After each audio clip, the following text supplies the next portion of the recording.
T'es-tu déjà demandé ce qu'il y aurait après ta vie? À quoi t'attendre? Au vide ou alors au grand rien du tout? Ou un nouveau commencement? Ces questions vertigineuses ont de quoi troubler n'importe qui se les pose. Et si on écoutait comment Jésus y répond?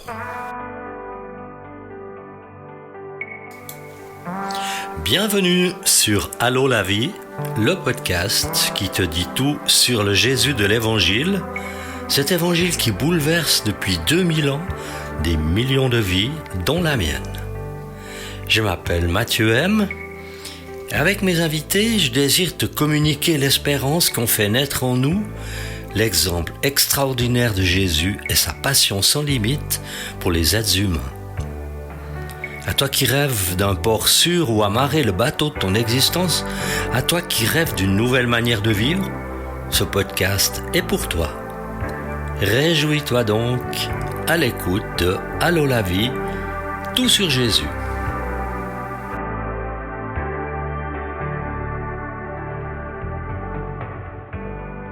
Partout où je regarde, je vois de la souffrance, des vies brisées.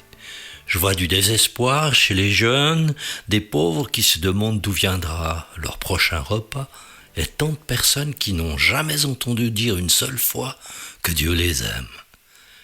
Les nations sont en guerre, l'agitation et la haine imprègnent les ondes des réseaux sociaux. Il est arrivé un moment dans ma vie où je ne supportais plus de rester silencieux devant ces souffrances. Alors j'ai créé ce podcast pour annoncer à tout le monde que leurs pleurs atteignaient le cœur de Dieu et qu'il avait donné Jésus-Christ qui, lui seul, peut leur offrir une paix véritable, une joie pure, une espérance éternelle. Un courant de pensée a toujours existé du temps de Jésus, avant lui, après lui, de nos jours aussi, et ça dit « il n'y a rien après la mort, donc mangeons et buvons, après nous mourrons. Profitons de cette vie, car il n'y en a point d'autre. » Cette affirmation, bien présente chez beaucoup de monde, fait passer pour naïf ou grand rêveur quiconque croit autrement. Un oncle me disait, mais jamais personne n'est revenu nous dire s'il y a quelque chose après notre mort. Ce à quoi je lui ai souvent répondu, oui, quelqu'un, à savoir Jésus, est revenu à la vie après sa crucifixion, sa mort. Des centaines de personnes l'ont vu vivant, entendu, touché et ont témoigné au monde.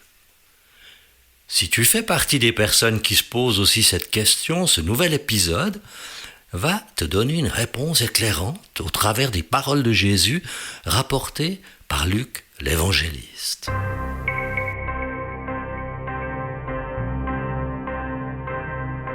En attendant, voici un nouveau chapitre de la rubrique témoignages. J'ai été condamné pour des crimes, j'ai dormi dans la rue, j'ai été alcoolique, j'ai eu des liaisons extra-conjugales et j'ai endommagé la vie des gens, y compris la mienne.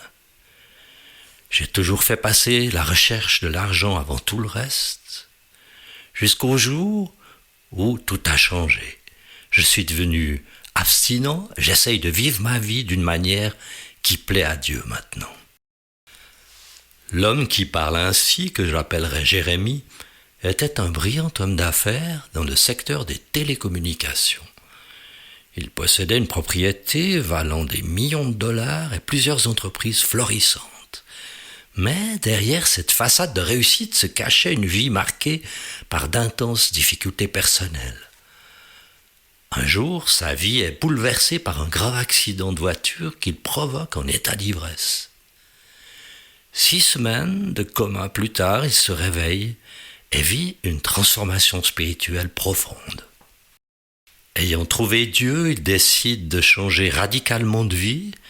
Il réalise un projet fou, vendre tout ce qu'il possède, maison, entreprise, biens personnels, pour financer une fondation qui aide des enfants orphelins, construit des écoles et des dispensaires, accueille des adolescents en difficulté. Il vit aujourd'hui dans une modeste hutte en terre, dans un village, quelque part en Afrique. Ce témoignage démontre une fois de plus qu'une transformation radicale survient dès que quelqu'un ouvre son cœur à Dieu, lui fait une place dans sa vie. Si toi, tu désires aussi laisser ton témoignage pour Allô la vie, tout sur Jésus, écris-moi. C'est un email à l'adresse de mathieu.m@bluewin.ch et tu peux retrouver ce lien dans la description du podcast en dessous.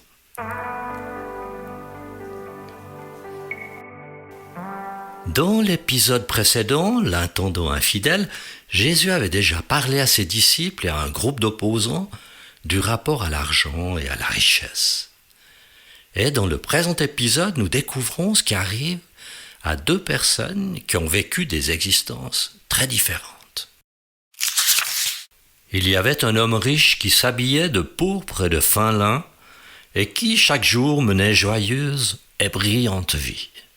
Un pauvre, du nom de Lazare, était couché devant son portail, couvert d'ulcères. Il aurait bien voulu se rassasier des miettes qui tombaient à la table du riche.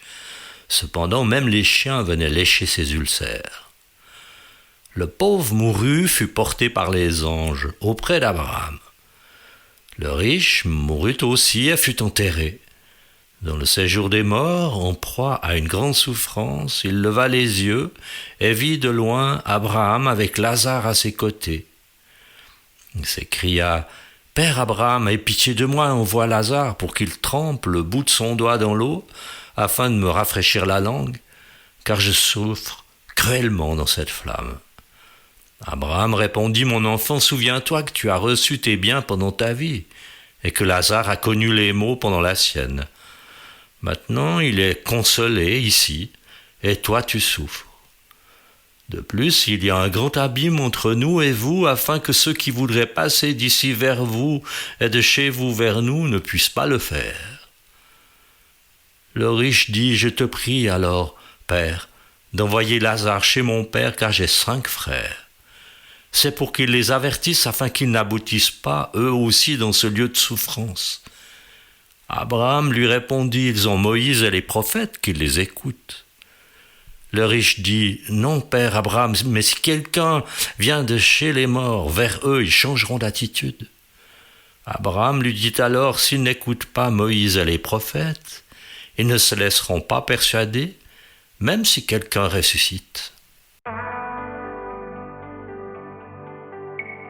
Quelle leçon peut-on en tirer ? Je me demande souvent si les millions d'affamés qui errent à la recherche de quelques miettes trouveront de quoi survivre aujourd'hui. Ou est-ce que des chiens de garde les empêcheront d'approcher des tables débordantes de nourriture où certains se goinfrent sans fin?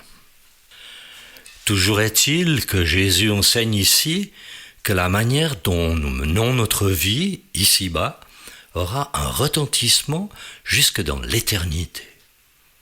Ah oui, l'éternité, c'est encore loin, devait penser cet homme riche. En attendant, je vais profiter de la vie. N'est-ce pas un slogan très actuel ? Tout de suite, tout avoir sans attendre. Donc, il menait chaque jour une joyeuse vie dans le luxe, élégamment habillé par les plus grands couturiers, très bien nourri par les plus grands cuisiniers. Il était en quelque sorte un fervent pratiquant d'une véritable religion selon laquelle la seule adoration qui compte est celle du plaisir et de la vie facile, et dont le seul dogme est de profiter sans limite de toutes les jouissances que permet la richesse. En revanche, il n'avait aucun égard pour la souffrance de Lazare. Devant sa porte, ce pauvre guenille affamé, plus mal nourri que ses chiens. Puis arrive à ces deux-là ce qui arrive à tous les êtres humains, la fin de leur vie. Et alors Jésus lève un voile pour révéler le monde tel qu'il sera après la mort. Un monde divisé en 2 parties distinctes. Des anges au service de Dieu emportent Lazare vers un monde de félicité, de bonheur, auprès d'Abraham le croyant, que je présenterai un peu plus loin. Quant au riche au cœur dur, le voilà emmené dans le séjour des morts, où il se trouve privé de la présence de Dieu, tourmenté par cette soif, par cette flamme cruelle, sans espoir d'en sortir à jamais. Jésus montre aussi qu'après leur mort, la situation de l'un comme de l'autre se trouve inversée, et cela pour toujours, et non pas juste pour la durée d'une vie humaine. Donc Lazare, l'humilié, est élevé, accueilli dans le royaume de Dieu, tandis que le mauvais riche, quant à lui, se retrouve abaissé, réduit à demander de l'aide, une aide qui lui est refusée d'ailleurs.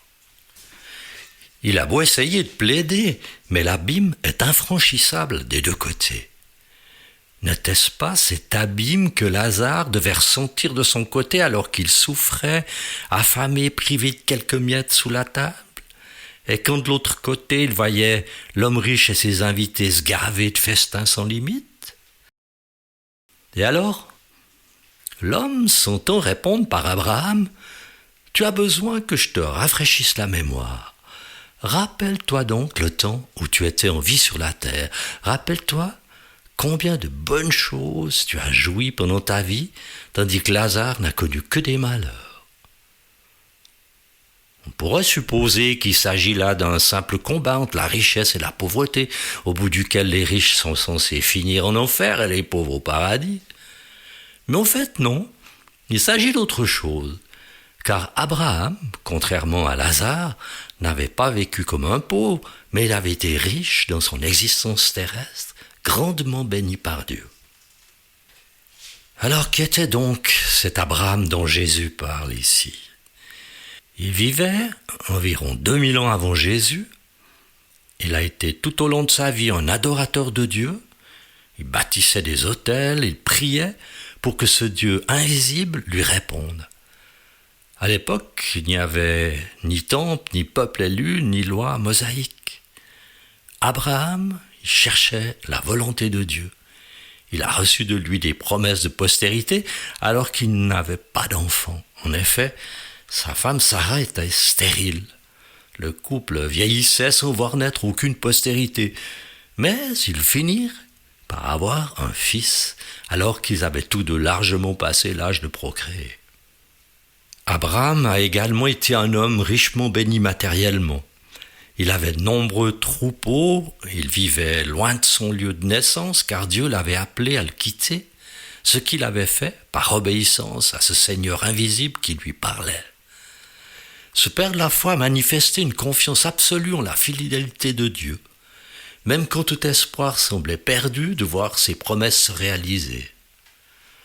Par ses réponses aux arguments de l'homme riche maintenant, Abraham indique que les enseignements de la loi de Moïse, les messages prophétiques des prophètes anciens, conduisent à cette foi efficace qui plaît à Dieu.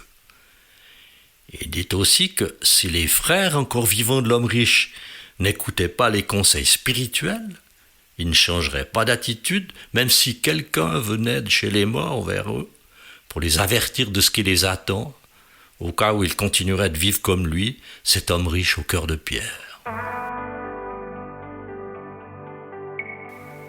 Quand Jésus a fini de parler, je suis certain qu'un grand silence a dû régner sur l'assistance. Mais dans les têtes, les questions ont dû se bousculer. Pour certains, et si c'est vrai, de quel côté vais-je passer mon éternité? Pour d'autres, si Dieu est si bon, pourquoi y aurait-il une condamnation, un enfer? Pour d'autres encore, mais comment être sûr que ce n'est pas du baratin pour attirer les naïfs? Et toi, qu'en penses-tu? En conclusion, Jésus parle du plan que Dieu a conçu pour que tu sois du bon côté après ta vie. Que tu sois riche ou que tu sois pauvre, il te dit que c'est par amour qu'il t'exhorte à ne pas prendre le chemin qui mène à la perdition et qu'en même temps, il te montre quel est le chemin du salut. Riche, marche patiemment avec Dieu. Pratique sa parole chaque jour et non pas la religion du plaisir immédiat. Si tu possèdes les richesses de ce monde, n'en fais pas ta fierté. Ne mets pas ton espérance dans ces richesses tellement incertaines, mais en Dieu. Il veillera à ce que tu ne manques de rien. Pauvre, fais une confiance absolue à Dieu, car il t'aime d'un amour infini et ne manquera pas de t'élever au moment favorable. Si ce n'est dans cette vie-ci, ce sera pour l'éternité.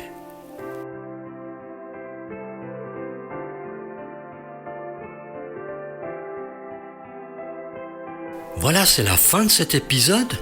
Merci de l'avoir écouté jusqu'au bout. Tu peux t'abonner à l'émission, ce qui t'assure d'être informé à chaque nouvel épisode. Si tu ne l'as pas encore fait, c'est très simple. Dans les références au bas de la description du présent épisode, le lien du site web de l'émission est indiqué. Clique sur ce lien, ensuite sur s'abonner, renseigne ton adresse email et confirme-la quand cela te sera demandé. C'est tout. Je précise encore que c'est entièrement gratuit. Alors à bientôt sur Allô la vie, tout sur Jésus.